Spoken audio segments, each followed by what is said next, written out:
സന്നിധാനത്ത് ഭക്തജന തിരക്ക്. മകരവിളക്ക് ദർശനത്തിനായി ശബരിമല സന്നിധാനത്ത് തീർത്ഥാടകരുടെ വൻ പ്രവാഹമാണ് അനുഭവപ്പെടുന്നത്. മകരവിളക്ക് ഉത്സവത്തിനായി നട തുറന്ന ശേഷം ഇതിനോടകം 4 ലക്ഷത്തിലധികം ഭക്തർ ദർശനം നടത്തിക്കഴിഞ്ഞു. തിരക്ക് നിയന്ത്രിക്കുന്നതിനായി പോലീസ് കർശന സുരക്ഷാ ക്രമീകരണങ്ങളാണ് ഏർപ്പെടുത്തിയിരിക്കുന്നത്. സന്നിധാനത്ത് ഇപ്പോൾ ഭക്തി നിർഭരമായ തിരക്കാണ് അനുഭവപ്പെടുന്നത്.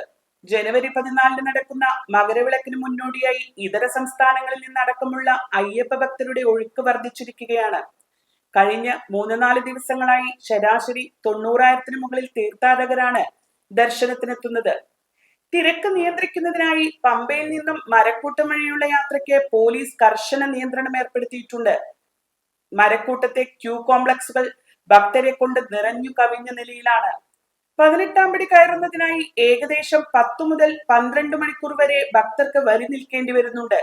തീർത്ഥാടകർക്ക് ആവശ്യമായ ലഘുഭക്ഷണവും കുടിവെള്ളവും സന്നദ്ധ പ്രവർത്തകരും ദേവസ്വം ബോർഡും ചേർന്ന് വിതരണം ചെയ്യുന്നുണ്ടെങ്കിലും വൻ തിരക്ക് പലപ്പോഴും നിയന്ത്രണങ്ങൾക്കും വെല്ലുവിളിയാകുന്നു.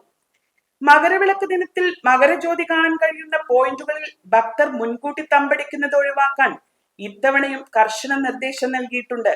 സുരക്ഷയ്ക്കായി കൂടുതൽ സേനാംഗങ്ങളെ സന്നിധാനത്തും പമ്പയിലും വിന്യസിച്ചിരിക്കുകയാണ്. മകരവിളക്കിനോടനുബന്ധിച്ചുള്ള തിരുവാഭരണ ഘോഷയാത്ര പന്തളത്ത് നിന്നും വരും ദിവസങ്ങളിൽ പുറപ്പെടും.